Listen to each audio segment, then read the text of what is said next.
মেঘালয় রাজ্যের ডাউকি থেকে শিলং ফেরার পথে শিলংয়ের প্রায় ৩৫ কিলোমিটার আগে পাহাড়ে ধস। বৃহস্পতিবার সন্ধে ৭টা থেকে আটকে পড়ে প্রায় ২০০ বাঙালি পর্যটক। পশ্চিমবঙ্গ রাজ্য সরকারের কাছে সরকারি সাহায্যের প্রার্থনা পর্যটকদের। টাঙ্গন নদীতে নৌকাডুবির ঘটনায় নিখোঁজ ২ শ্রমিকের মধ্যে উদ্ধার একজনের নিথর দেহ।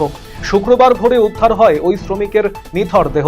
ঘটনাস্থলে পৌঁছয়ে মালদা থানার পুলিশ মৃতদেহ উদ্ধার করে ময়নাতদন্তের জন্য পাঠিয়েছে। যদিও এখনো পর্যন্ত নিখোঁজ জাকির মিয়া নামে অপর শ্রমিক।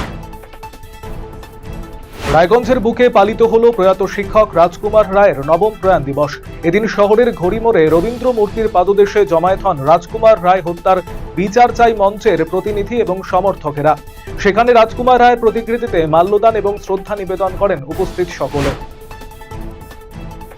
আবারও রায়গঞ্জ শহরে চুরির ঘটনা। বাড়ির লোকজনের অনুপস্থিতির সুযোগে লুটতরাজ চালালো দুষ্কৃতীরা। বৃহস্পতিবার গভীর রাতে ঘটনাটি ঘটেছে রায়গঞ্জ শহরের শিল্পীনগরে। খবর পেয়ে ঘটনাস্থলে পৌঁছয় রায়গঞ্জ থানার পুলিশ। ঘটনার বিবরণ অনুযায়ী তদন্তে নেমেছেন পুলিশ আধিকারিকেরা। গোপন সূত্রে খবর পেয়ে অভিযান চালিয়ে এক যুবককে আগ্নেয়াস্ত্র সহ গ্রেপ্তার করল সাহেবগঞ্জ থানার পুলিশ। বৃহস্পতিবার রাতে চৌধুরীহাট গ্রাম পঞ্চায়েতের ত্রিমণি ব্রিজ সংলগ্ন এলাকা থেকে জিন্নাত আলী নামে ওই যুবককে আটক করা হয়। শুক্রবার ধৃতকে আদালতে পেশ করা হয় বলে জানা গিয়েছে।